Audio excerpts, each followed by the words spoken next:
नमस्कार, tortoise study centre में आप सभी का स्वागत है। और आज के लेक्चर में हम लोग देखेंगे बिहार पुलिस अवर निरीक्षक यानी बिहार एएसआई दरोगा का PYQ है ना। और PYQ में होगा आपका 2018 से 2018 से 2024 तक का ध्यान देंगे।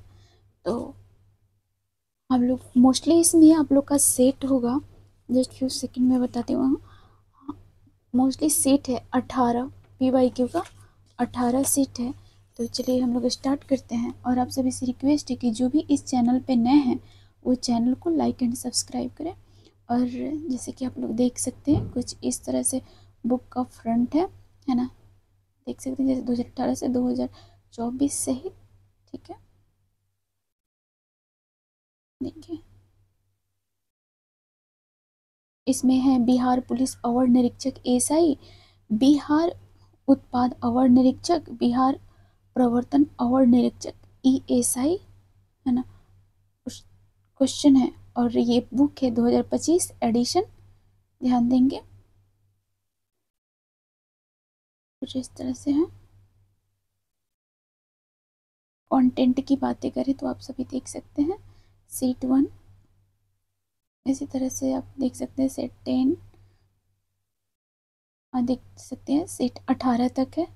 सो चलिए फिर हम लोग स्टार्ट करते हैं। और आप सभी से रिक्वेस्ट है कि इस चैनल पे जो भी नए हैं वो चैनल को लाइक एंड सब्सक्राइब करें। और ये क्वेश्चन का PDF यानी सेट 1 आप लोग को टेलीग्राम पे मिल जाएगा, तो इसलिए, और लिंक में टेलीग्राम भी मेंशन है, तो आप सभी टेलीग्राम को ज्वाइन कर ले और वहाँ से आप लोग का ये सीट मिल जाएगा।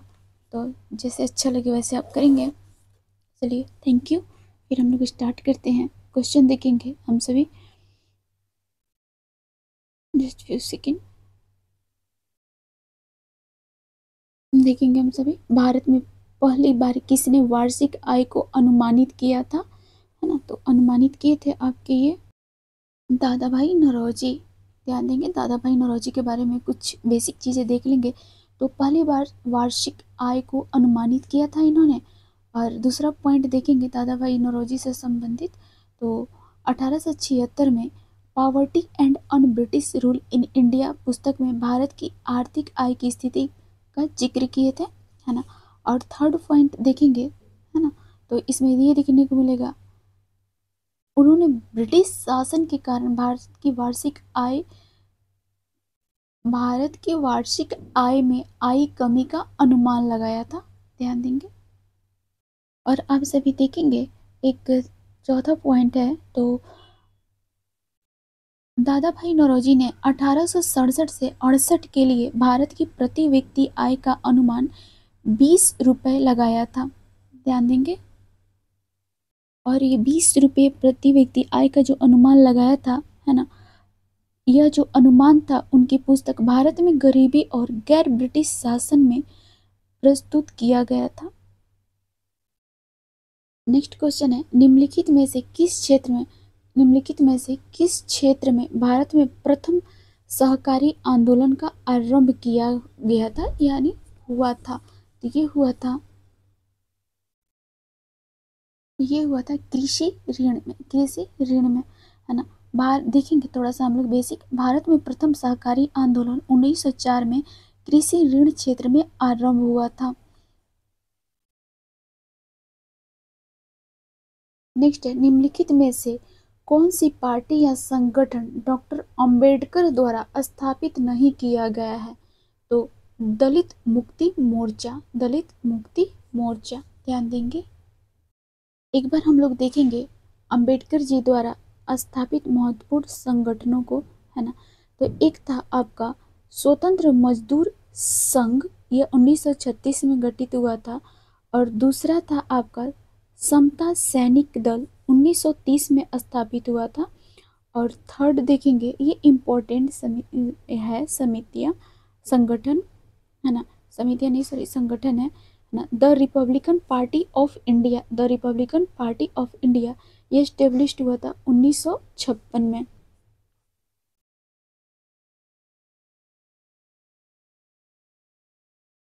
ध्यान देंगे हम लोग एक बार दलित मुक्ति मोर्चा समिति के बारे में। तो इसकी स्थापना काशी राम ने की थी, इसकी स्थापना काशी राम ने की थी। और सेकंड पॉइंट देखेंगे इसका, तो ये स्थापित हुआ था 1981 में। देखेंगे भारत का प्रथम उर्वरक प्लांट स्थापित किया गया था, तो ये स्थापित किया गया था सिंदरी में, है ना। और ये भारत का प्रथम उर्वरक प्लांट था जो सिंदरी में स्थापित हुआ था। और यह प्लांट 1951 में दीनदयाल उर्वरक संयंत्र के रूप में स्थापित हुआ था। सिंदरी उर्वरक प्लांट झारखंड राज्य के धनबाद में है। कहाँ है? झारखंड राज्य के धनबाद जिले में है। नेक्स्ट क्वेश्चन देखेंगे।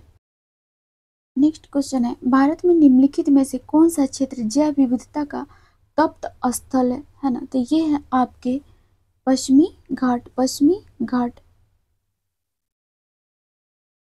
देखेंगे अगला है, अच्छा एक चीज और हम लोग देख लेंगे, है ना। 34 जैव विविधता के प्रमुख हॉट स्पॉट में से एक है कौन? पश्चिमी घाट। और पश्चिमी घाट को यूनेस्को के विश्व धरोहर स्थल के रूप में भी इसको मान्यता प्राप्त है। तो आप लोग को मुख्य रूप से 2 पॉइंट याद रखना है। नेक्स्ट क्वेश्चन है, हवा से परागण को कहते हैं, है ना। तो इसे कहते हैं वायु परागण, है ना। देखेंगे परागण 2 प्रकार के होते हैं, है ना। यहाँ से देखते हैं परागण 2 प्रकार के होते हैं, एक होता है स्व परागण और दूसरा होता है पर परागण। नेक्स्ट क्वेश्चन देखेंगे, 2011 की जनगणना के अनुसार भारत में निम्नलिखित में से किस राज्य में लिंगानुपात सर्वाधिक रहा। तो लिंगानुपात सर्वाधिक रहा था आपके तमिलनाडु में, है ना। वहीं गोवा की बात करें तो यहाँ पे 1000 पुरुषों पर 960 महिलाएं हैं। 1000 पुरुषों पर 900 देखेंगे आप लोग तो 960 महिलाएं थी, है ना। चलिए नेक्स्ट क्वेश्चन है, केसर का मुख्य उत्पादक राज्य कौन है? तो इसका आंसर होगा जम्मू एंड कश्मीर। देखेंगे हम लोग थोड़ा सा बेसिक देख लेंगे। जम्मू और कश्मीर के पुलवामा और कुपवाड़ा जिले में केसर की उगाई जाती है ना। और ये भारत में ना केसर उत्पादन का प्रमुख केंद्र है। देखेंगे हम लोग, आप देखेंगे तो एक प्रमुख मतलब ये क्वेश्चन पूछ रहा है केसर का मुख्य उत्पादक राज्य कौन है। तो ऑप्शन के अकॉर्डिंग जम्मू एंड कश्मीर लगाएंगे क्योंकि सबसे ज़्यादा यहीं पे होता है, ठीक है। उसके बाद गुजरात की बात करें तो कुछ हद तक केसर उगाई जाती है, लेकिन ये जम्मू और कश्मीर के मुकाबले बहुत कम है ना। और पंजाब में भी सीमित मात्रा में उगाई जाती है, उतना भी ज़्यादा नहीं उगाई जाती है ना। और केरल में केसर का उत्पादन नहीं होता है। केरल तो आप देखेंगे ये मसालों के लिए प्रसिद्ध है ना। मसाले के लिए ये क्या है? प्रसिद्ध है ना। नेक्स्ट क्वेश्चन है, संयुक्त राष्ट्र संघ ने वर्ष 2017 को के लिए अंतर्राष्ट्रीय वर्ष घोषित किया है। ध्यान देंगे, है ना। तो ये घोषित किया गया है पर्यटन का सतत विकास 2017 से, ध्यान देंगे 2017 से 2024 तक संयुक्त राष्ट्र द्वारा घोषित अंतर्राष्ट्रीय वर्षों की सूची, है ना। तो इसमें देखेंगे, है ना, पहला होगा आपका 2017 में सतत पर्यटन के लिए अंतर्राष्ट्रीय वर्ष, ठीक है। और दूसरा देखेंगे हम लोग तो इसमें ये देखने को मिलेगा 2018 2024 तक हम लोग देख रहे हैं ना। एक मिनट चलिए आप लोग कर लेना यहाँ पे थोड़ा सा, है ना। सेकंड देखेंगे 2018 जो है ना, पोषक आहार के लिए अंतर्राष्ट्रीय वर्ष, ठीक है। सेकंड हो गया। थर्ड आप लोग देखेंगे, है ना, तो ये 2019 इसे घोषित किया गया है स्वदेशी भाषाओं के लिए अंतर्राष्ट्रीय वर्ष। वहीं चौथे को हम लोग देखेंगे 2020, किसको देखेंगे? 2020 को। इसके स्वास्थ्य और कल्याण के लिए नर्सों और दाइयों का अंतर्राष्ट्रीय वर्ष, ठीक है। अब हम पांचवा पॉइंट देखेंगे, पांचवा पॉइंट में देखेंगे तो 2021 को देखते हैं तो शांतिपूर्ण और टिकाऊ समाज के लिए अंतर्राष्ट्रीय वर्ष। और 2022 की बात करें तो सतत पर्वतीय विकास के लिए अंतर्राष्ट्रीय वर्ष। वहीं 2023 की बात की जाए तो शांति की गारंटी के रूप में संवाद का अंतर्राष्ट्रीय वर्ष। वहीं 2024 की बात की जाए तो ऊँटों के लिए अंतर्राष्ट्रीय वर्ष। ध्यान रखेंगे, इम्पोर्टेंट है। नेक्स्ट क्वेश्चन है, विश्व एड्स दिवस निम्नलिखित में से किस तारीख को मनाया जाता है? तो ये मनाया जाता है 1 दिसंबर को। विश्व एड्स दिवस 1 दिसंबर को मनाया जाता है ना। देखेंगे हम लोग तो 1 जनवरी को आपको नववर्ष दिवस, वहीं 22 मार्च को विश्व जल दिवस मनाया जाता है, और 7 अप्रैल को देखेंगे तो विश्व स्वास्थ्य दिवस, और 1 मई को देखेंगे आप लोग तो अंतर्राष्ट्रीय श्रमिक दिवस, और 5 जून को विश्व पर्यावरण दिवस, और 12 अगस्त को अंतर्राष्ट्रीय युवा दिवस, और 21 सितंबर को विश्व शांति दिवस, और 2 अक्टूबर को महात्मा गांधी जयंती दिवस।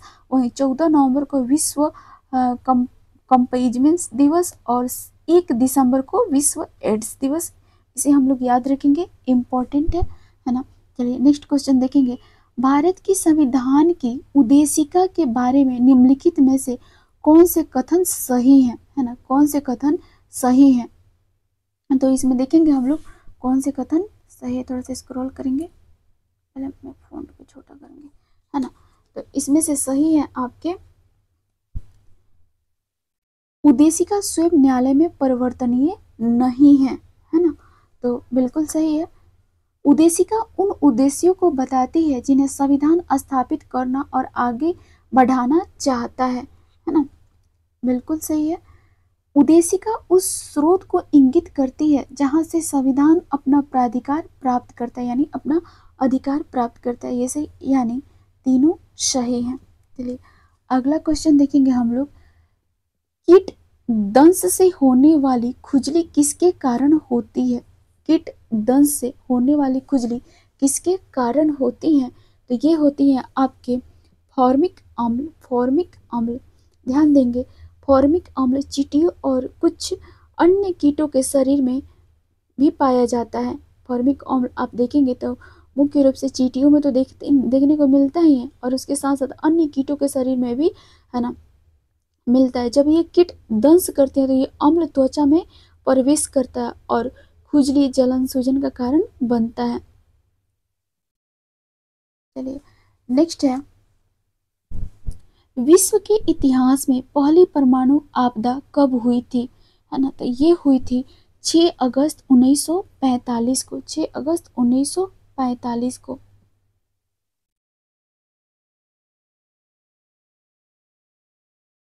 हम लोग थोड़ा सा ना देख लेंगे देश और पहला परमाणु परीक्षण और तारीख, है ना।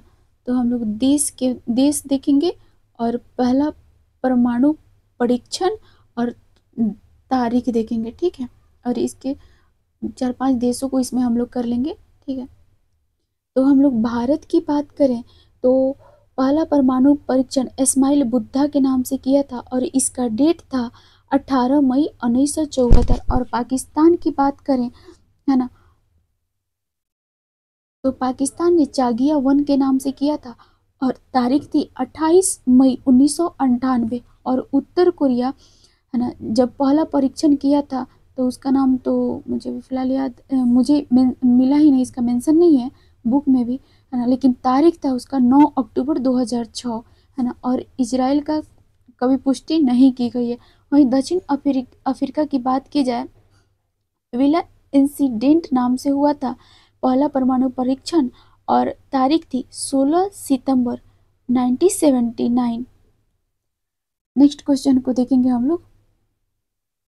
क्वेश्चन है, भारत के लिए अमेरिका से कच्चा तेल का पहला लदान किस पोर्ट पर पहुंचा? पहला लदान किस पोर्ट पर पहुंचा? यानी शिपमेंट, लदान करने की बातें कर रहे थे, इसका अर्थ यही होगा। तो ये पहुंचा था पारादीप पोर्ट। चलिए हम लोग थोड़ा सा यहाँ पारादीप पोर्ट के बारे में देख लेंगे। तो ये ओडिशा में है। कहाँ है? ओडिशा में है, ठीक है। और और ये पूर्वी भारत का ना प्रमुख बंदरगाह है। और भारत में बंदरगाहों की बात करें तो आधिकारिक रूप से 13 बंदरगाह हैं, वैसे 12 ही बंदरगाह देखे जाते हैं। और छोटे बड़े बंदरगाहों की बात करें तो ये 200 बंदरगाह हैं। चलिए हम लोग देखेंगे। क्वेश्चन है, किताब उल हिंद पुस्तक किसके द्वारा लिखी गई है? तो ये लिखी गई है आपके अल बडूनी द्वारा, अल बडूनी द्वारा। नेक्स्ट क्वेश्चन है, कुछ नहीं में से कुछ का सृजन किस नियम के विरुद्ध है ना? तो ये है द्रव्यमान ऊर्जा का संरक्षण, द्रव्यमान ऊर्जा का संरक्षण। चलिए अगला क्वेश्चन है, कौन से आईआईटी संस्थान में वास्तुशास्त्र को स्थापत्य कला के छात्रों की पढ़ाई में शामिल करने की योजना है ना? तो योजना है खड़गपुर, खड़गपुर। नेक्स्ट क्वेश्चन है, नीति आयोग के उपाध्यक्ष कौन है? नीति आयोग के उपाध्यक्ष कौन है? तो ये है आपके, देखेंगे हम सभी। इस क्वेश्चन पूछ रहा है नीति आयोग के उपाध्यक्ष कौन है ना? तो नीति आयोग के उपाध्यक्ष इस क्वेश्चन और ऑप्शन के अकॉर्डिंग राजीव कुमार है, राजीव कुमार है। लेकिन हम लोग 2025 का देखेंगे है ना, नीति आयोग के उपाध्यक्ष कौन है? तो ये है आपके सुमन बेरी है ना, सुमन बेरी हैं, ये 2025 के हैं आपके उपाध्यक्ष। ठीक है, और एक चीज हम लोग यहीं पे देख लेंगे, नीति आयोग के ना अध्यक्ष कौन होते हैं है ना? तो नीति आयोग के अध्यक्ष आपके होते हैं प्रधानमंत्री होते हैं। और नीति आयोग का ना प्रथम उपाध्यक्ष है ना, प्रथम उपाध्यक्ष की बात की जाए तो ये है आपके अरविंद पनगड़िया है ना। चलिए, और नीति आयोग की स्थापना की बात करें तो ये स्थापित हुआ था 1 जनवरी 2015 को, 1 जनवरी 2015 को नीति आयोग स्थापित हुआ था। क्वेश्चन है, निम्नलिखित में से कौन सा युग्म सही सुमेलित नहीं है ना? तो इसमें सुमेलित नहीं है छत्रक, छत्रक सुमेलित नहीं है। छत्रक एक ना, छत्रक एक परजीवी पौधा है, छत्रक एक क्या है? परजीवी पौधा है, ध्यान रखेंगे। मैं कंप्लीट लिख देती हूँ। छत्रक एक परजीवी पौधा है ना। वहीं चंदन काष्ठ की बात करें, चंदन काष्ठ की बात करें तो ये आपके परजीवी पौधा है, यह एक परजीवी पौधा है ना।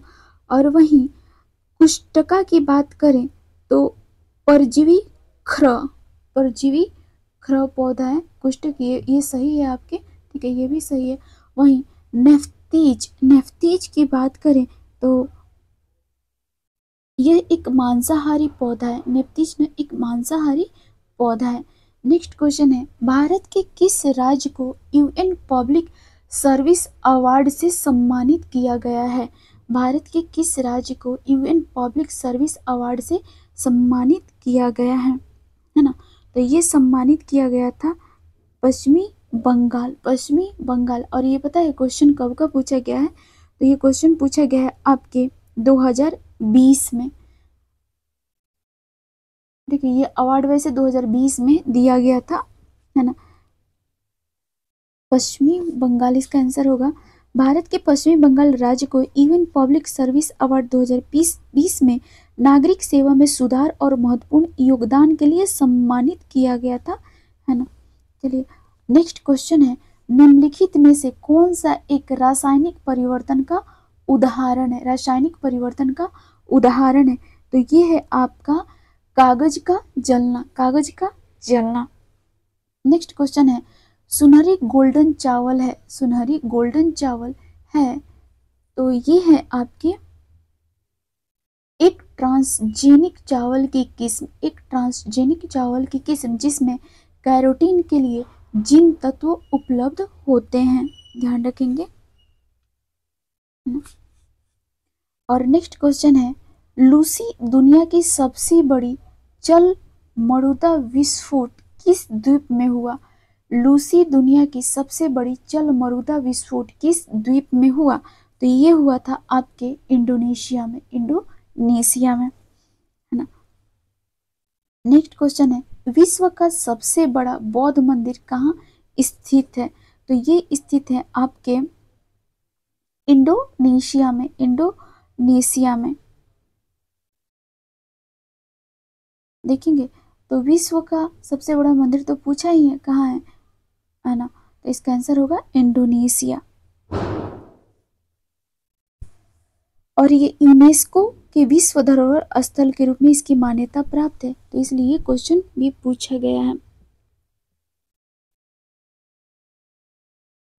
नेक्स्ट क्वेश्चन है, पुस्तक I do white I do resolve के रचयिता कौन है? पुस्तक I do white I do resolve के रचयिता कौन है ना। On reforms rhetoric and resolve के रचयिता कौन है ना। तो इसका आंसर होगा रघुराम राजन, रघुराम राजन इंपॉर्टेंट है, याद रखेंगे। नेक्स्ट क्वेश्चन है, फ्रंटियर गांधी किसे कहा जाता है? फ्रंटियर गांधी किसे कहा जाता है? तो रघुराम राजन को कहा जाता है। सॉरी, ये 26 नंबर क्वेश्चन है, सॉरी। फ्रंटियर गांधी किसे कहा जाता है? तो खान अब्दुल गफार खान को। मैं सोच रही हूँ कैसे मैं बोलती, सॉरी, खान अब्दुल गफार खान को। ध्यान देंगे आप सभी, तो खान अब्दुल गफार खान ने 1929 में खुदाई खिदमतगार, है ना, सर्वेंट ऑफ गॉड आंदोलन शुरू किया था।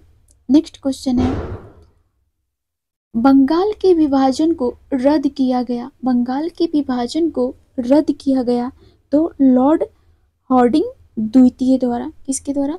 लॉर्ड हार्डिंग द्वितीय द्वारा। नेक्स्ट है, किसी तत्व के समस्थानिक से तात्पर्य है ना,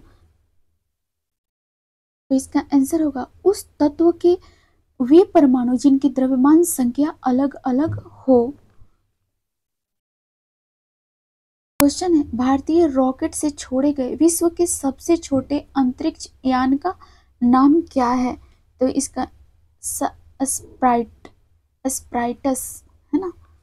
चलिए अब हम लोग थोड़ा देख लेंगे भास्कर द्वितीय को। भास्कर द्वितीय को, यह एक भारतीय उपग्रह है जो पृथ्वी के पर्यावरण और मौसम का अध्ययन करने के लिए लॉन्च किया गया था। वहीं हम लोग आर्यभट्ट की बात करें तो यह भारत का पहला उपग्रह है। क्या है? भारत का पहला उपग्रह है, जिसे 1975 में सोवियत संघ द्वारा लॉन्च किया गया था। अब हम लोग थोड़ा इनसेट IA को देखेंगे तो ये भारतीय उपग्रह है जो संचार, मौसम विज्ञान और आपदा प्रबंधन के लिए काम करता है। और हम लोग थोड़ा स्प्राइटस के बारे में देख लेंगे तो स्प्राइटस का उद्देश्य वायुमंडल के ऊपरी हिस्सों का अध्ययन करना और इसे भारतीय रॉकेट द्वारा छोड़ा गया था। ठीक है, नेक्स्ट क्वेश्चन है, सुमेलित कीजिए। ठीक है, आश्रम आयु। ठीक है, देखेंगे हम लोग आश्रम और आयु को, तो इसको हम लोग को सुमेलित करना है। ब्रह्मचर्य, ब्रह्मचर्य, इसका आंसर होगा जन्म से 25 वर्ष, है ना। और गृहस्थ, इसका होगा 25 से 50 वर्ष। वानप्रस्थ, है ना, 50 से 75 वर्ष। वहीं संन्यास की बात की जाए तो 75 से 100 वर्ष। इसके अकॉर्डिंग आंसर होगा डी। नेक्स्ट क्वेश्चन है, सर्वोच्च न्यायालय ने निजता के अधिकार को संविधान के किस मूलभूत अधिकार के अधीन रखा है ना। तो रखा गया है इसको, इसके अकॉर्डिंग आंसर होगा अनुच्छेद 21, अनुच्छेद 21। देखेंगे अब हम लोग अनुच्छेद 14 का, है ना, तो ये समानता का अधिकार प्रदान करता है। ठीक है, वही अनुच्छेद 24, है ना, सॉरी अनुच्छेद 20 को देखेंगे हम लोग। अनुच्छेद 20 को देखेंगे, है ना। तो ये व्यक्तिगत स्वतंत्रता से संबंधित और यह दंड प्रक्रिया से संबंधित अधिकारों को सुरक्षा करता है।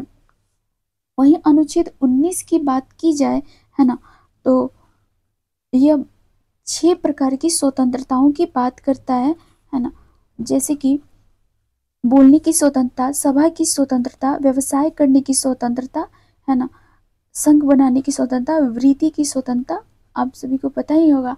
और चलिए नेक्स्ट क्वेश्चन है, सत्रिया किस राज्य का शास्त्रीय नृत्य शैली है? सत्रिया किस राज्य का शास्त्रीय नृत्य शैली है? तो ये है आपके असम का,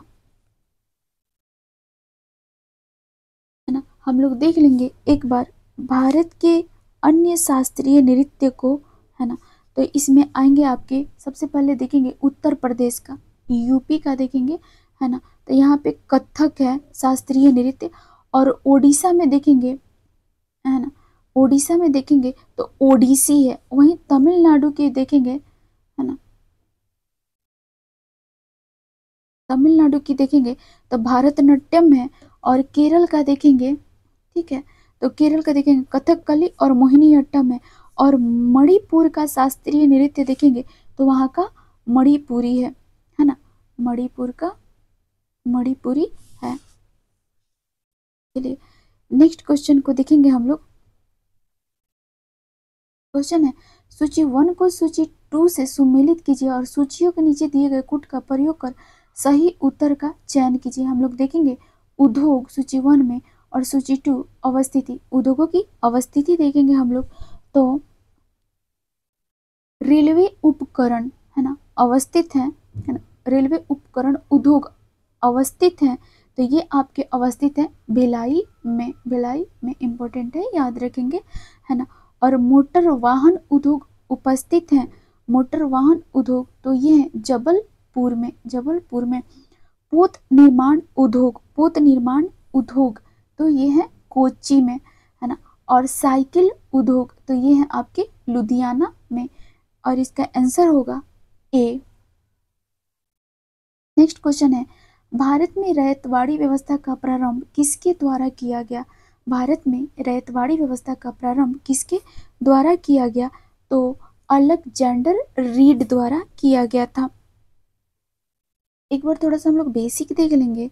यह व्यवस्था जो है 1792 में, 1792 में 12 महल क्षेत्र में लागू किया गया था, है ना। और देखेंगे वास्तविक रूप में रैयतवाड़ी प्रणाली को 1820 में सर टॉमस मुनरो ने मद्रास में लागू किया था। और इसका रैयतवाड़ी व्यवस्था का जनक की बात की जाए, जनक की बात की जाए तो ये आपके टॉमस मुनरो हैं, है ना, टॉमस मुनरो हैं। और महालवाड़ी देखेंगे, महालवाड़ी एक आपको देखने को मिलता होगा, है ना। तो महालवाड़ी का जनक हॉल्ट मैकेंजी है। चलिए नेक्स्ट क्वेश्चन है, करेंगे, सरक्रिक विवाद किन दो देशों के मध्य है? सरक्रिक विवाद किन दो देशों के मध्य है? तो भारत पाकिस्तान, भारत पाकिस्तान। क्वेश्चन है, मानव के रक्त का पीएच साधारणतया कितना होता है ना। तो ये होता है आपको 7.5 से 8.0, 7.5 से 8.0। नेक्स्ट क्वेश्चन है, तेज क्या है? तेज क्या है? तो ये है आपके digital payment app, digital payment app. Next question है, संस्थाएं और संघ बनाने का अधिकार किस प्रकार का अधिकार है? संस्थाएं और संघ बनाने का अधिकार किस प्रकार का अधिकार है? तो ये है आपके केवल नागरिकों के लिए सुनिश्चित स्वतंत्रता का अधिकार, केवल नागरिकों के लिए सुनिश्चित स्वतंत्रता का अधिकार। नेक्स्ट है, धारणीय विकास की संकल्पना किससे संबंधित है? तो ये संबंधित है अंतरपीढ़ीय साम्य से, अंतरपीढ़ीय साम्य से। नेक्स्ट है, नांगल किसके लिए जाना जाता है? नांगल किसके लिए जाना जाता है? तो ये जाने जाते हैं आपके उर्वरक के लिए, उर्वरक के लिए। ध्यान देंगे, है ना। प्रमुख उर्वरक खाने, है ना, प्रमुख उर्वरक खान, है ना। तो ये है आपके, पहला है सिंदरी, है ना, फिर उसके बाद बरौनी, सेकंड बरौनी हो जाएगा, थर्ड कानपुर, फिर चौथा गोरखपुर, पांचवा फूलपुर, छठा साल्दीपुर, सातवां कोटा, आठवां खारदहा, नौवां हाजीरा, 10वां भावनगर, 11वां मौला अली, 12वां रामा गुंडक, 13वां तूतीकोरिन, फिर आ जाएगा 14 कांडला, फिर मंगलौर, लोनी आदि हैं।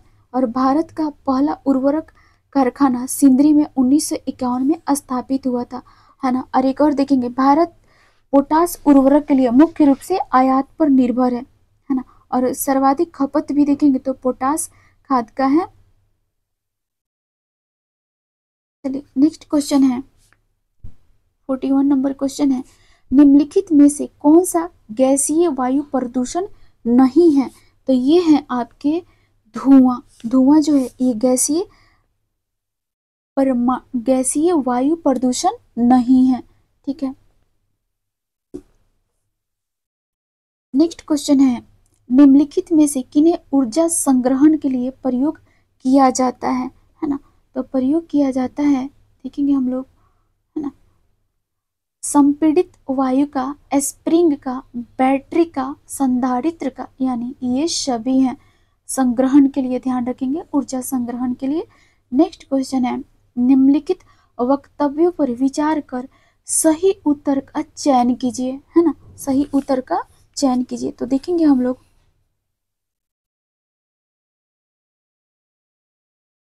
कथन ए, हिमालय से निकलने वाली नदियां बारहमासी नदियां हैं, बिल्कुल सही है। तर्क देता है, हिमालय नदियों का उद्गम स्रोत हिमालयों में स्थित है। तो आंसर होगा ए और आर दोनों सही है, और आर ए की सही पुष्टि करता है, बिल्कुल सही है। चलिए अगला क्वेश्चन है, महात्मा गांधी राष्ट्रीय समुद्री उद्यान कहाँ अवस्थित है? राष्ट्रीय समुद्री उद्यान महात्मा गांधी कहाँ अवस्थित है? तो ये अवस्थित है आपके पोर्ट ब्लेयर में, है ना, पोर्ट ब्लेयर में अवस्थित है।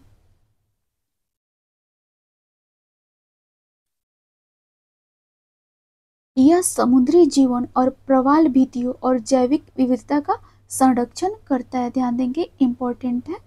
नेक्स्ट क्वेश्चन है, यूनेस्को का डायरेक्टर जनरल कौन है ना। तो 2009 से 2017 तक यूनेस्को के डायरेक्टर जनरल रहे थे, है ना, ये रहे थे आनेंद्रे एंजोले। वही हम लोग 2025 की बात करें, है ना, 2025 का डायरेक्टर जनरल यूनेस्को का कौन है? तो ये है आपके खालिद एल एनानी,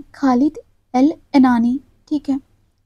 ये 6 अक्टूबर, है ना, ध्यान देंगे, 6 अक्टूबर 2025 को नामित किए गए थे। और इस पद पर पहुंचने वाले ना, वे ये जो खालिद जी हैं, ये पहले अरब नागरिक हैं। पहले क्या है? अरब नागरिक हैं।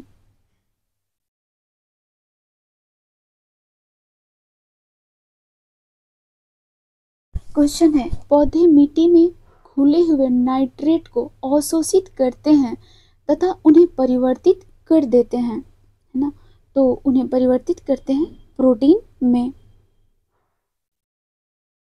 और पता है आप सभी को, ये चक्र ना नाइट्रोजन चक्र कहलाता है, जहाँ पौधे नाइट्रेट को अपनी कोशिकाओं में लेते हैं और उन्हें अमीनो एसिड और प्रोटीन में परिवर्तित कर लेते हैं। ये प्रोटीन पौधों के वृद्धि, विकास और संरचनात्मक कार्यों के लिए आवश्यक होते हैं, ध्यान देंगे।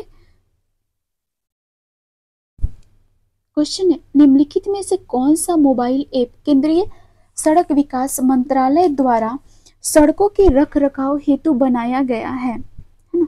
तो ये बनाया गया है आरंभ। नेक्स्ट क्वेश्चन है, NSDL का पूरा नाम है, NSDL का पूरा नाम है, तो इसका पूरा नाम है नेशनल सिक्योरिटीज डिपॉजिटरी लिमिटेड। ठीक है, ध्यान रखेंगे।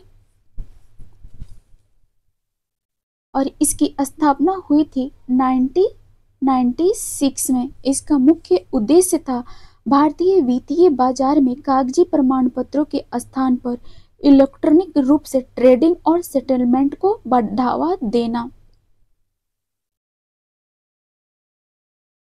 और एक पॉइंट और देखेंगे जो इम्पोर्टेंट है, इसे सेबी द्वारा संचालित और नियंत्रित किया जाता है, यानी इसे सेबी रेगुलेट करती है।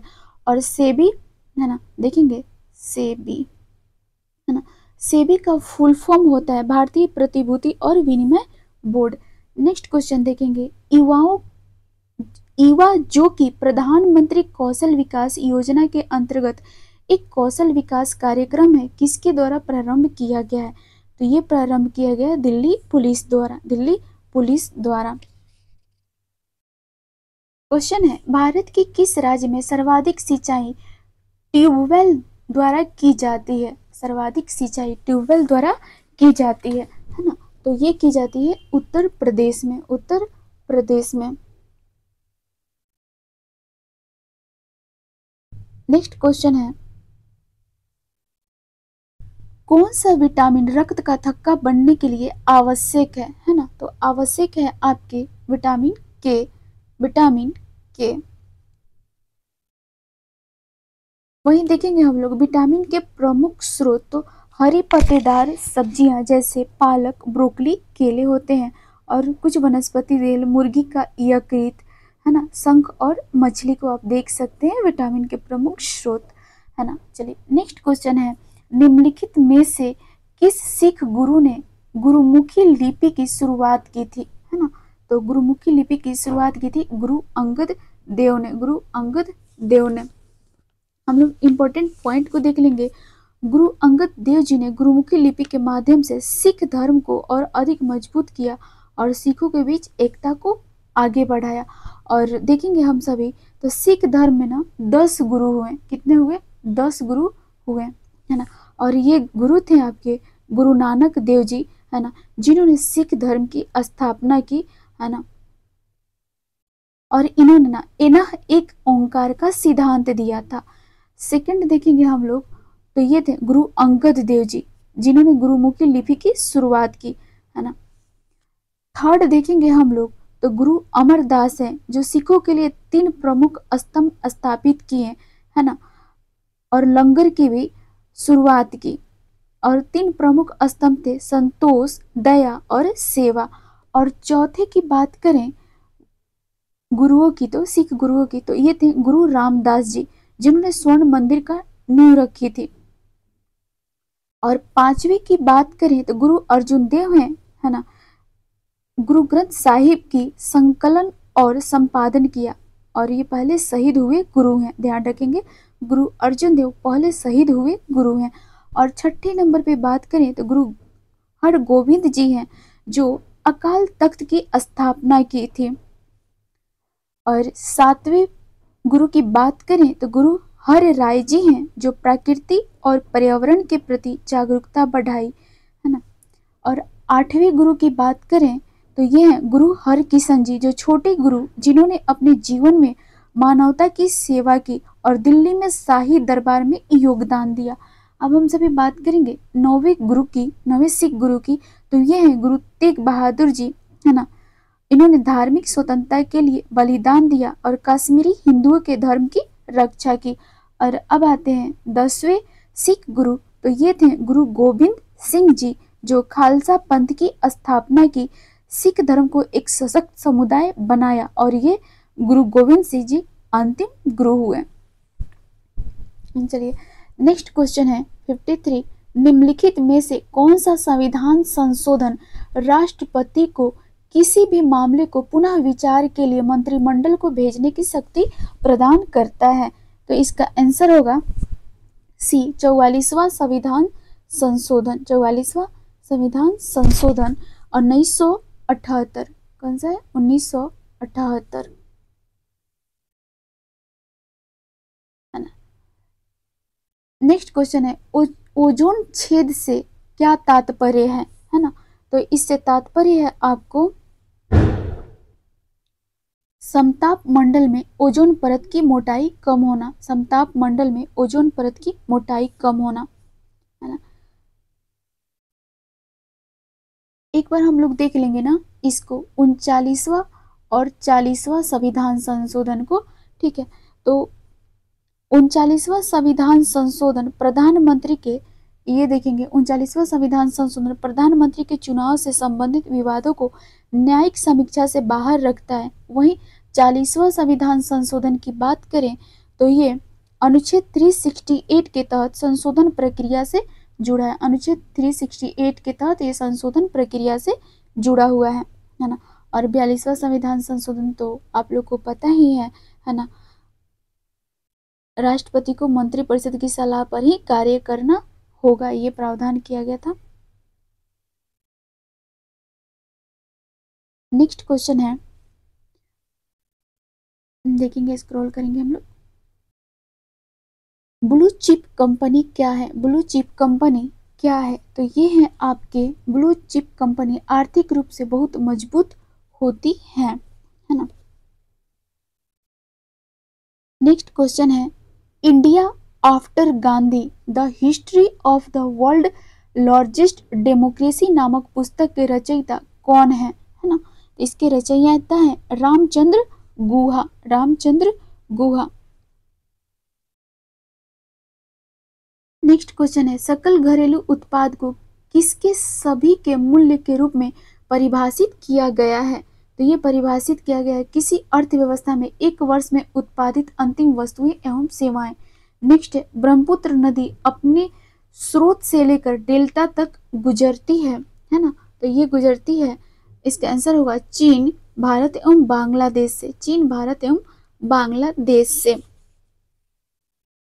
देखेंगे हम लोग, यह नदी ब्रह्मपुत्र नदी जो है तिब्बत यानी चीन से निकलती है। इसे जहाँ पे ना इसे यारलुंग त्सांगपो कहा जाता है, यारलुंग त्सांगपो कहा जाता है।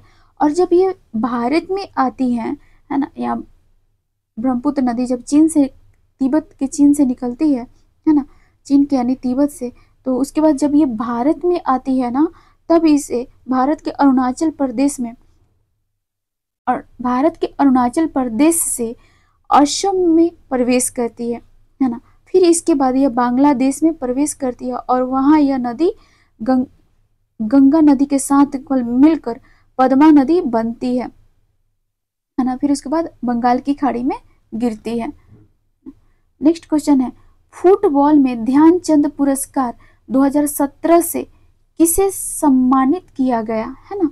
तो ये सम्मानित किया गया था सैयद शाहिद हकीम को। नेक्स्ट क्वेश्चन है, निम्न हस्तियों पर विचार करें, निम्न हस्तियों पर विचार करें। तो देखेंगे हम लोग,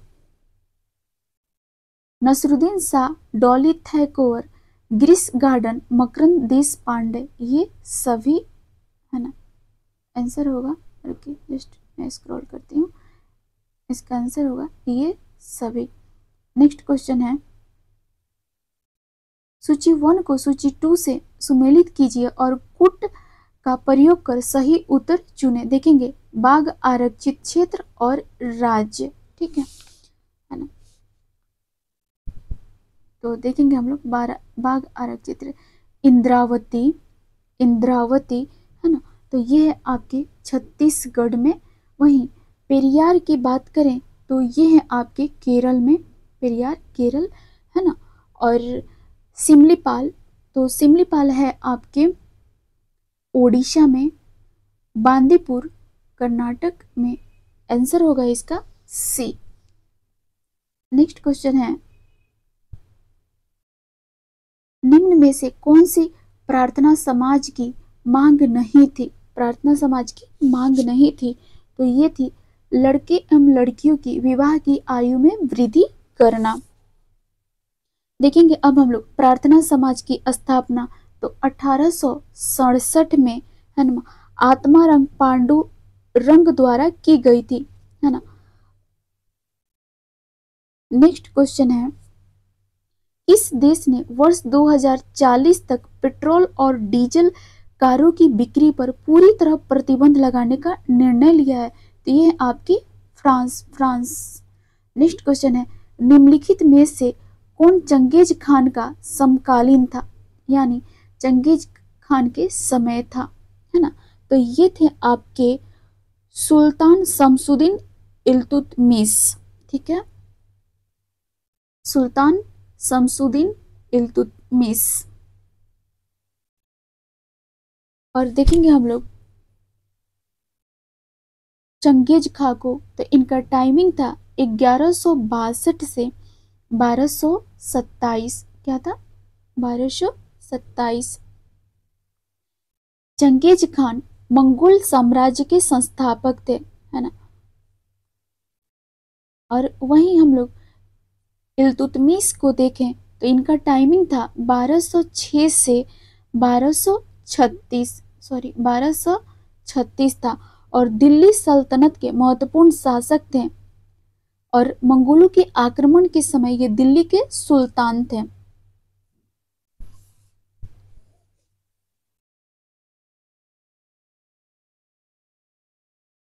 नेक्स्ट क्वेश्चन है, निम्नलिखित, मैं इसको क्लीन करूंगी, निम्नलिखित में से कौन सा देश भारत की सीमा से नहीं लगता है ना? तो नहीं लगता है तो ताइवान, ताइवान भारत की सीमा से नहीं लगता है ना? चलिए हम लोग देखेंगे भारत की सीमा से लगने वाले राज्यों को, सॉरी कंट्री को देखेंगे, ऐसे राज्य भी बोल सकते हैं, है ना? तो आप, चलिए मैं इसको क्लीन करके अच्छे से बनाती हूँ, है ना? तो आप देखेंगे चीन को देखेंगे, है ना? तो ये भारत से कितना बाउंड्री शेयर करता है? 3488 किलोमीटर, याद रखेंगे, है ना? और बर्मा को देखेंगे, जिसे ना अब म्यांमार कहा जाता है ना? तो म्यांमार भारत की पूर्वी सीमा से जुड़ा हुआ है ना? और ताइवान तो नहीं जुड़ा हुआ है ना? भूटान की बात करें तो भारत के उत्तर पूर्वी में स्थित है। क्वेश्चन है, भूमध्य रेखा निम्नलिखित में से किस देश से होकर नहीं गुजरती है? तो नहीं गुजरती है ना? इसका आंसर होगा मैक्सिको, मैक्सिको। ठीक है, हम लोग का एक क्वेश्चन छूट गया था 66 नंबर, निम्नलिखित में से कौन सा देश भारत की सीमा से नहीं लगती? ये तो हो गया ताइवान, 67 भी हो गया। चलिए अब हम लोग देखेंगे ना भूमध्य रेखा को, भूमध्य रेखा को देखेंगे, है ना? तो ये गुजरती है ब्राजील, है ना?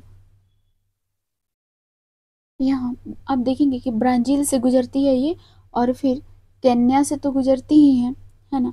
और इंडोनेशिया से गुजरती है, लेकिन अब देखेंगे तो ये मैक्सिको से नहीं गुजरती है।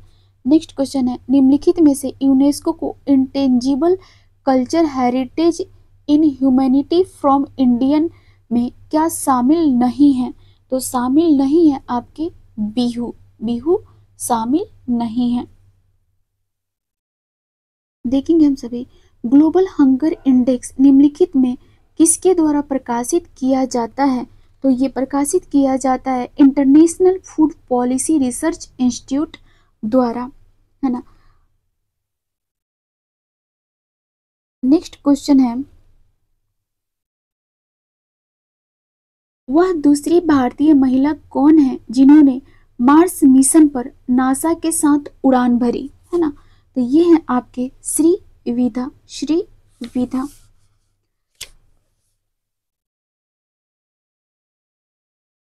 सॉरी, इसका आंसर ये नहीं होगा, है ना? फिर से हम क्वेश्चन पढ़ेंगे, वह दूसरी भारतीय महिला कौन है जिन्होंने मार्स मिशन पर नासा के साथ उड़ान भरी, है ना? तो इसका आंसर होगा Jasleen Kaur Jason, Jasleen Kaur Jason. Next question है, किसी वस्तु की कीमत में वृद्धि से क्या अभिप्राय है ना?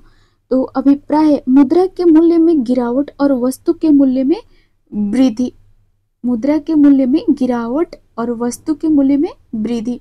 नेक्स्ट क्वेश्चन है, रामनाथ कोविंद भारत के राष्ट्रपति बने, रामनाथ कोविंद भारत के राष्ट्रपति बने? 14वें हम लोग देखेंगे तो 15वीं राष्ट्रपति द्रौपदी मुर्मू जी हैं। द्रौपदी मुर्मू जी हैं और ये पहली आदिवासी महिला हैं। क्वेश्चन है, सूची 1 को सूची 2 से मेल कीजिए और नीचे दिए गए कूट में से सही उत्तर को चुनिए। सही उत्तर को चुनिए। तो चलिए अब हम लोग देखेंगे संवैधानिक प्रावधान सूची 1 में, वही स्रोत देखेंगे इसे कहाँ से लिया गया है ना। तो मौलिक अधिकार को देखेंगे, है ना। तो ये मौलिक अधिकार को लिया गया है, इसको लिया गया है अमेरिका के अधिकार पत्र से, यानी अमेरिका के संविधान से, है ना। नेक्स्ट देखेंगे राज्य के नीति निर्देशक तत्व डीपीएसपी, है ना। तो इसको लिया गया है आपको आयरिश संविधान से। मंत्रिमंडलीय सरकार इसको लिया गया है ब्रिटिश संविधान से। केंद्र राज्य संबंध को लिया गया है कनाडा के संविधान से। इसका आंसर होगा सी। नेक्स्ट क्वेश्चन है, किसे भारत का नियंत्रक एवं महालेखा परीक्षक किसे नियुक्त किया गया है? तो इसे नियुक्त किया गया है राजीव महर्षि को, है ना। अभी देखेंगे 2025 के कौन है, 2025 के कौन है। तो देखेंगे हम लोग 2025 के हैं संजय मूर्ति। कौन है? संजय मूर्ति, ठीक है। और ये भारत के ना 15वें कैग हैं, ध्यान रखेंगे 15वें कैग हैं। नेक्स्ट क्वेश्चन देखेंगे अब हम लोग, 1926 में नौजवान भारत सभा किसके द्वारा बनाई गई, है ना। तो ये बनाई गई थी आपको भगत सिंह के द्वारा। नेक्स्ट क्वेश्चन है, अच्छा एक बार हम लोग नौजवान भारत सभा की देख लेंगे। तो ये 1926 में स्थापित हुई थी, है ना। और इसका उद्देश्य था भारतीय युवाओं को ब्रिटिश साम्राज्य के खिलाफ स्वतंत्रता संग्राम में भाग लेने के लिए प्रेरित करना, ठीक है ना। नेक्स्ट क्वेश्चन है, हड़प्पा स्थल किस नदी तट पर स्थित है ना। तो ये स्थित है आपको रावी नदी पे। नेक्स्ट क्वेश्चन है, जब एक अर्थव्यवस्था अस्फीति दबाव से गुजर रही हो तो क्या उपाय अपनाने चाहिए, है ना।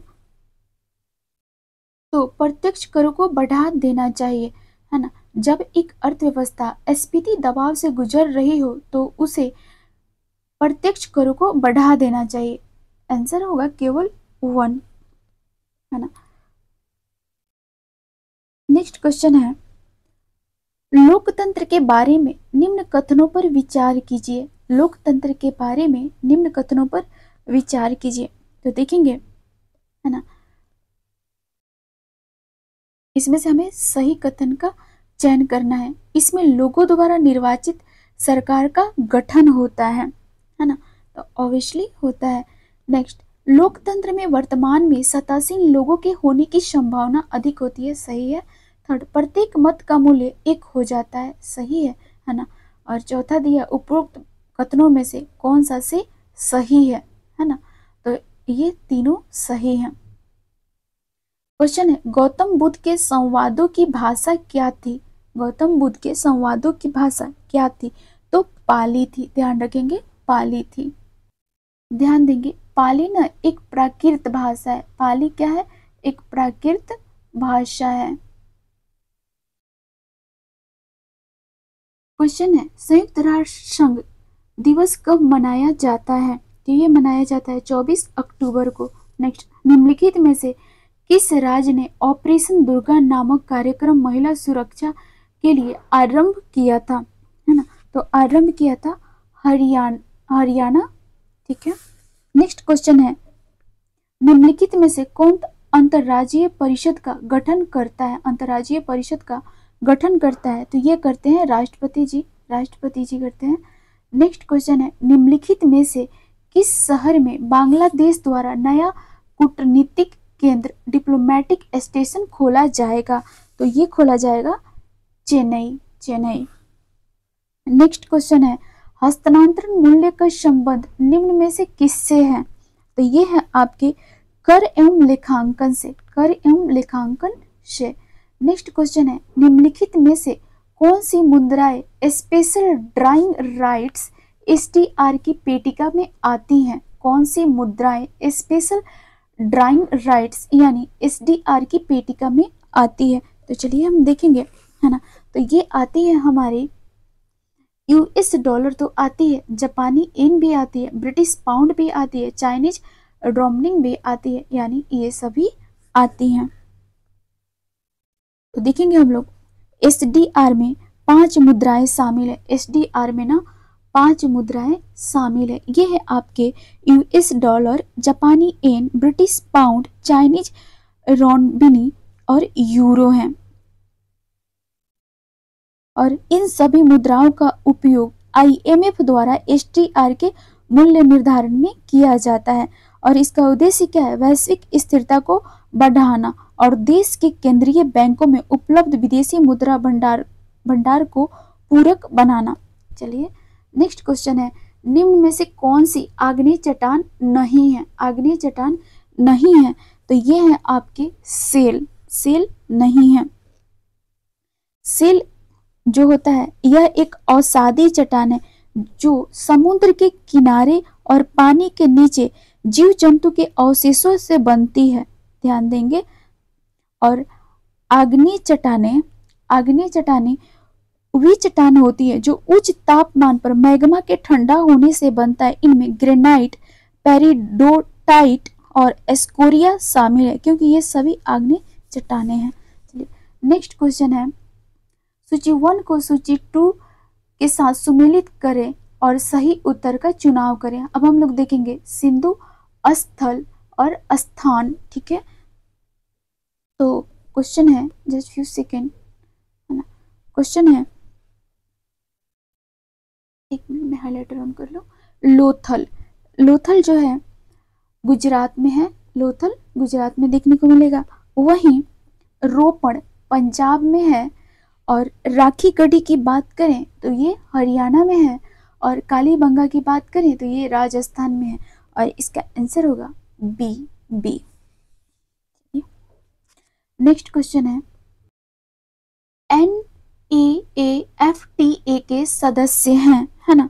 तो इसके NAFTA यानी देखिए मैं लिख देती हूँ NAFTA, है ना, के सदस्य, इसका फुल फॉर्म होगा north American free trade agreement, है ना, के सदस्य हैं। तो इनके सदस्य हैं आपके यूएसए, कनाडा और मैक्सिको, यूएसए, कनाडा और मैक्सिको, है ना।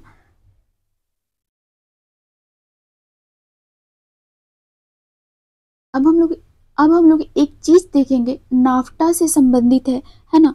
NAFTA जो है ना, इसका 2020 में नाम बदल करके USMCA कर दिया गया, ठीक है। United state Mexico Canada agreement में रूपांतरित इसको कर दिया गया, जिसे यह समझौता और भी अधिकारों और नियमों के तहत लागू हुआ। नेक्स्ट क्वेश्चन है, देखेंगे हम लोग, फरवरी 2017 में किस बैंक को भारतीय रिजर्व बैंक ने अनुसूचित बैंक का दर्जा दिया, है ना। तो ये दिया था उज्जीवन लघु वित्त बैंक को, उज्जीवन लघु वित्त बैंक को। देखेंगे अब थोड़ा सा हम लोग बेसिक देख लेंगे। अनुसूचित बैंक का दर्जा प्राप्त करने से बैंक को कई लाभ मिलते हैं, जैसे कि रिजर्व बैंक से पूंजी उधारी की अनुमति और आरबीआई द्वारा निगरानी और मानक के तहत काम करने की सुविधा और बैंकिंग नेटवर्क का विस्तारण। नेक्स्ट क्वेश्चन है, महिला क्रिकेट आईसीसी विश्व कप 2017 किस देश ने जीता, है ना। तो ये जीती थी आपके इंग्लैंड। चलिए नेक्स्ट क्वेश्चन है, भारत के राष्ट्रीय कैलेंडर का पहला माह है, भारत के राष्ट्रीय कैलेंडर का यह पहला माह है, तो पहला माह होता है आपको चैत्र। और चैत्र को देखेंगे, जो चैत्र माह होता है ये हिंदू नव वर्ष मनाया जाता है, जिसे चैत्र शुक्ल प्रतिपदा या चैत्र नववर्ष के रूप में जाना जाता है। नेक्स्ट क्वेश्चन है, जल शोधन का कौन सा तरीका सूक्ष्म जीवों को नष्ट नहीं करता है? तो नहीं करता है निस्पंदन। निस्पंदन। नेक्स्ट क्वेश्चन है, निम्नलिखित में से कौन सा रक्षा मंत्रालय का या के विभाग है? तो देखेंगे इसमें से कौन से रक्षा मंत्रालय के विभाग हैं। तो रक्षा विभाग तो है ना, रक्षा अनुसंधान एवं विकास विभाग भी है ना, और रक्षा उत्पादन विभाग भी है। चौथा नहीं है ना, तो इसका आंसर होगा बी 1, 2, 3। नेक्स्ट क्वेश्चन है, कौन सा संयंत्र तरल पदार्थों के विशिष्ट गुरुत्व को मापता है? तो ये मापता है डिस्पोमीटर। डिस्पोमीटर। सॉरी, ये क्वेश्चन गलत हो गया, मुझे हाइड्रोमीटर लगाना था। सॉरी, एक्सट्रीमली सॉरी, हाइड्रोमीटर इसका आंसर होगा। अब हम लोग एक बार एक्सप्लेनेशन देख लेंगे। हाइड्रोमीटर जो ना एक ऐसा उपकरण है जिसका उपयोग तरल पदार्थ के गुरुत्व को मापने के लिए किया जाता है। और हाइड्रोमीटर आर्किमिडीज के सिद्धांत पर काम करता है, जो बताता है कि तरल में डूबी वस्तु पर लगने वाला उत्प्लावन बल तरल के विस्थापित भार के बराबर होता है। ध्यान रखेंगे, आर्किमिडीज के सिद्धांत को ये फॉलो करता है ना। और तरल पदार्थों के विशिष्ट गुरुत्व को मापने के लिए इसका हाइड्रोमीटर का उपयोग किया जाता है। अब हम लोग देख लेंगे हाइग्रोमीटर को। हाइग्रोमीटर को है ना, वायु में सापेक्ष आर्द्रता को मापता है ये। और ग्रेविमीटर जो है ना, ये एक उपकरण नहीं है ना, लेकिन इसका उपयोग तरल पदार्थों के विशिष्ट गुरुत्व को मापने के लिए किया जाता है। अब वही हम लोग देखेंगे डिस्पोमीटर है ना, इसका उपयोग तरल पदार्थों के विशिष्ट गुरुत्व को मापने के लिए किया जाता है, लेकिन यह उपकरण के श्रेणी में नहीं आता है। नेक्स्ट क्वेश्चन है, किसी भी राजनीतिक दल को राष्ट्रीय दल बनाने के लिए कितने राज्यों में मान्यता जरूरी है ना? तो मान्यता जरूरी है 4 राज्यों में। 4 राज्यों में देखेंगे क्या क्या क्राइटेरिया है ना। तो 4 राज्यों में अपनी पार्टी का संगठन स्थापित करना पहला। सेकंड है आपका, पार्टी को लोकसभा चुनाव में कम से कम 2% सीटों पर जीत हासिल करनी होती है, जो कुल मिलाकर 11 सीटों के बराबर होती हैं। और वहीं थर्ड पॉइंट देखें है ना, पार्टी को एक चुनाव में कम से कम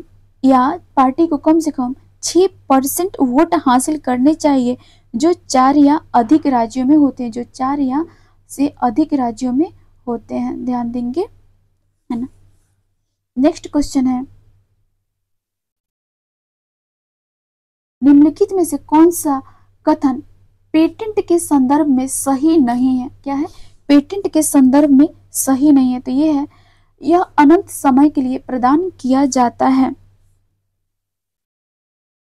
ना। पेटेंट दिया जाता है आविष्कार, उत्पाद या प्रक्रिया को नए तरीके से अपनाने के लिए प्रदान किया जाता है। ठीक है, ध्यान देंगे, पेटेंट ना 20 वर्षों के लिए, किधर पेटेंट 20 वर्षों के लिए है ना प्रदान किया जाता है।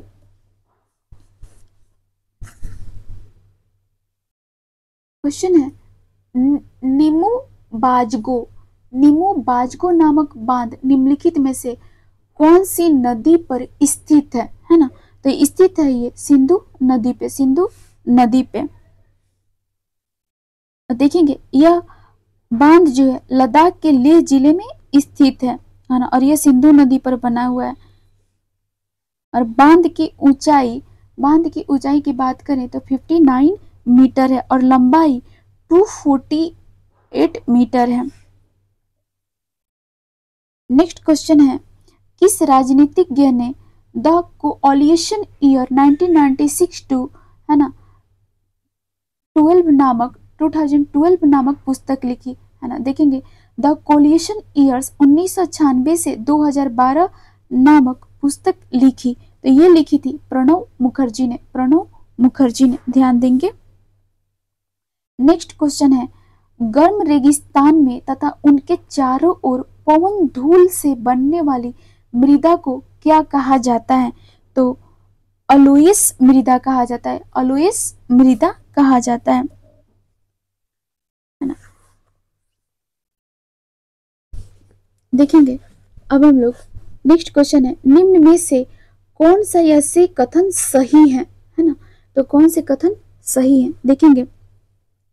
326 ईसा पूर्व में सिकंदर ने भारत पर आक्रमण किया था, सही है ना।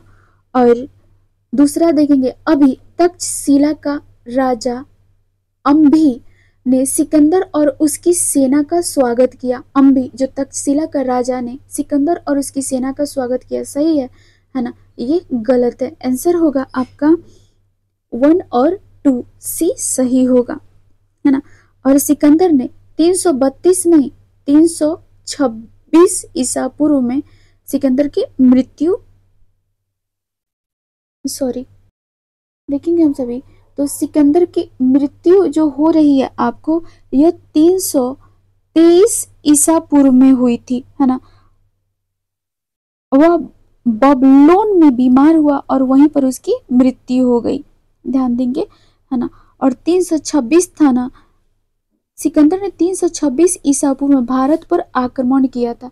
यह जो मैं 326 लिखी थी ना, उस टाइम सिकंदर ने भारत पर आक्रमण किया था और वह वर्तमान पाकिस्तान के सीमा क्षेत्र तक पहुंचा था है ना, जहां उसने हेड एस्पीस युद्ध लड़ा जो अब झेलम नदी के पास स्थित है। कौन सा युद्ध लड़ा था? हेड, लिख देती हूं मैं, एस्पीस, ध्यान रखेंगे, इसने हेड एस्पीस युद्ध लड़ा था जो अब झेलम नदी के पास स्थित है। तो चलिए थैंक यू है ना, ये हम लोग का लेक्चर समाप्त हुआ। थोड़ा सा कठिनाई हुई है मुझे इस लेक्चर को शूट करने में, लेकिन मैं हैबिचुअल हो जाऊंगी तो आप लोगों को नेक्स्ट टाइम से उतना परेशानी नहीं होगी इसको शूट करने में है ना। मैं रैंडम शूट की हूँ, तो चलिए जो भी थोड़ी बहुत परेशानियाँ हुई होगी, आवाज़ बीच में रुक रुक करके है ना, तो उसके लिए सॉरी। और बाकी इस चैनल पे जो लोग भी नए होंगे प्लीज़ चैनल को लाइक एंड सब्सक्राइब आप लोग कर देंगे है ना, और बेल आइकन को टैप कर देंगे। मिलते हैं हम लोग नेक्स्ट सेट में, चलिए धन्यवाद।